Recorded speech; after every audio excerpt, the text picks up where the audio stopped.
បើលោកកាយមានយុះមានស័ក្តិខ្ពង់ខ្ពស់គប់នឹងរាជការអេធ្វើថងធ្វើថៃមន្ត្រីមានត្រាព្រះលួងអុកញ៉ាសាលាកុងសីឲ្យចេះច្បាប់បារាំងកុំភ្លេចសិចាំងកតញ្ញូខន្តីកុំឆ្មើងហួសមៀតភ្លេចញាតប្រុសស្រីជំនុំកាត់ក្តីយកឧបេក្ខាហើយក៏កុំកាន់សេះអាឡូកុំកាន់លោភោទោសោមោហាកុំជក់អាភៀនកុំឃ្លានផឹកស្រាកុំស្អប់ខាងណាសិចាយកត្រង់លួងលោម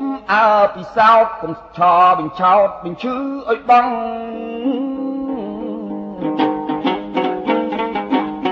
ឲ្យបែកឲ្យបាក់ពាកស័ក្តិពាកសង្ឃកូនណៃចិត្តចង់តម្រង់ស្មារតីកុំភ្លើនឃើញប្រាក់កុំភ្លើនភ្លេចស័ក្តិធ្លាក់ទៅឲ្យជ័យកាន់ធរទុសពិតរឹតឡើងរាសីកាន់ពីលោកកៃដល់បឡោកនាយអ្នកក្តីជាភ្លើងកុំការកាន់ជើងអ្នកមកខាងមើលងាយចាប់ក្រុមជាទឹករំលឹករំលាយកុំជេរកុំវាយបង្ខំនាំខោចៅខូចលួចប្លន់រីចៅស្ម័គ្រស្មន់តណ្ហាស្រីប្រុសកុំស្អប់ខាងនេះបញ្ចេះខាងនោះកុំលោមបញ្ចុះបញ្ឈឺចិត្តក្តី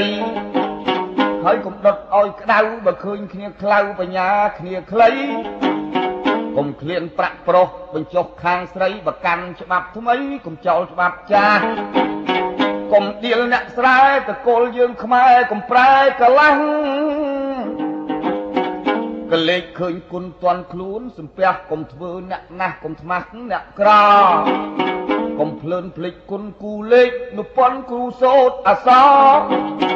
កុំចាប់ដៃទាញគំនាប់ងក់កកុំជជែកតដូចមិត្តសម្លាញ់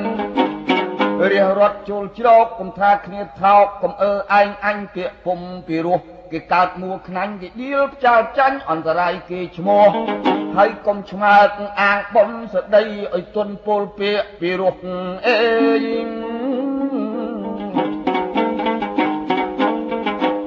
ខ្លួនដាក់នឹងកាននឹងឡើងស័កយុះកុំឆ្លៀតនាំឆ្លោះញុះញង់នៅធំ